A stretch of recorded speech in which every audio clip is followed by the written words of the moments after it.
जय हिंद। 19वीं सदी में निचली जातियों की महिलाओं के छाती पर कपड़ा देखकर उसे फाड़ दिया जाता था। महिलाओं के साथ ऐसी ऊंच नीच की दास्तां की शुरुआत कैसे हुई, चलिए जानते हैं। सन 1729 में मद्रास प्रेसिडेंसी में त्रावणकोर की स्थापना हुई। राजा थे मार्तंड वर्मा। समाज बना तो नियम कानून बने और टैक्स लेने का सिस्टम भी बनाया गया। जैसे आज के समय में हाउस टैक्स, सेल टैक्स और टोल टैक्स लिए जाते हैं, ऐसे ही उन दिनों में एक टैक्स और लिया जाता था जिसे ब्रेस्ट या स्तन टैक्स भी कहते हैं। यह गंदा और शर्मनाक टैक्स निचली जाति की औरतों पर लगाया गया था। इसके मुताबिक औरतों को कमर के ऊपर कपड़े पहनने मना थे। अगर कोई कमर के ऊपर कपड़ा पहनना भी चाहे तो उसे यह टैक्स देना पड़ता था।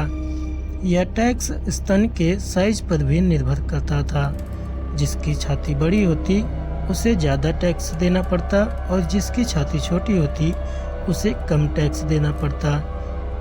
यह व्यवस्था ऊंची जाति को छोड़कर बस निचली जाति पर लगाई गई थी, जिसमें कि ओबीसी वर्ग की औरतें भी शामिल थी। निचली जाति की महिलाओं को इसके लिए ज़्यादा प्रताड़ित किया जाता था और उनके साथ शारीरिक शोषण भी होता था। अगर किसी ने बिना टैक्स दिए छाती ढका तो सूचना महाराज तक पहुंच जाती थी। टैक्स नहीं देने पर उनके स्तन से कपड़े उतार कर पेड़ पर टांग दिए जाते थे ताकि कोई और ऐसी हिम्मत दोबारा ना कर सके। 19वीं सदी की शुरुआत में चेरथला में नांगेली नाम की एक महिला थी। स्वाभिमानी और क्रांतिकारी थी। उसने तय किया कि ब्रेस्ट भी ढकूंगी और टैक्स भी नहीं दूंगी। नांगेली का यह कदम ऊंची जाति वालों के मुंह पर एक तमाचा था।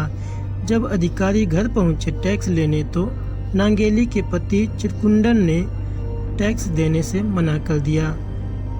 यह बात राजा तक पहुंच गई। राजा ने एक बड़े दल को चेरथला भेज दिया टैक्स लेने के लिए। नांगेली से जब अधिकारियों ने टैक्स के लिए जोर जबरदस्ती की तब नांगेली बोली, रुकिए, मैं अभी टैक्स देती हूँ।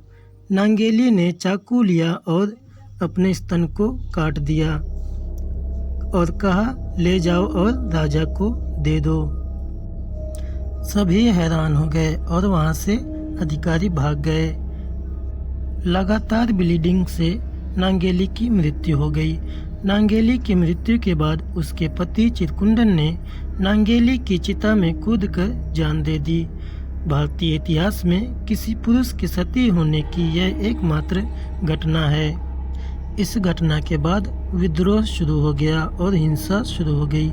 हिंसा बढ़ने के बाद महिलाओं ने पूरे कपड़े पहनने शुरू कर दिए। हिंसा से राजा डरकर स्तन कर वापस ले लिए।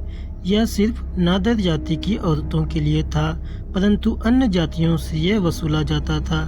धीरे धीरे खबर फैलने लगी। सभी ने विद्रोह कर दिया। इस विद्रोह को दबाने के लिए उच्च जाति की औरतें भी सामने आ गई। ऐसी ही एक घटना में रानी एंकीगल ने एक दलित महिला का स्तन कटवा दिया था। इसको प्रथा के खिलाफ लड़ने वाले पकड़े जाने के डर से श्रीलंका चले गए और वहाँ के चाय बागानों में काम करने लगे। और इसी दौर में त्रावणकोर अंग्रेजों के हाथ चली गई।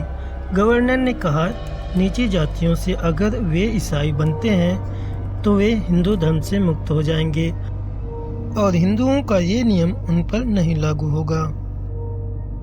उच्च जाति के लोग अंग्रेजों से नाराज थे, परंतु वे कुछ नहीं कर सकते थे क्योंकि सब कुछ अंग्रेजों के कंट्रोल में था। सन 1859 में चार्ल्स ट्रेवलियन ने इसे पूरी तरह से समाप्त कर दिया। अंग्रेजी दीवान जर्मनी दास ने अपनी पुस्तक महारानी में इसका जिक्र करते हुए लिखा है कि फाइनली 1865 में इसको प्रथा के खिलाफ लड़ने में प्रजा जीत गई। दोस्तों, इतिहास की यह रोचक जानकारी आपको कैसी लगी, कमेंट बॉक्स में ज़रूर बताना। वीडियो को लाइक करें और शेयर करें और ऐसे ही जानकारी के लिए हमारे YouTube चैनल को सब्सक्राइब करना बिल्कुल ना भूलें। धन्यवाद।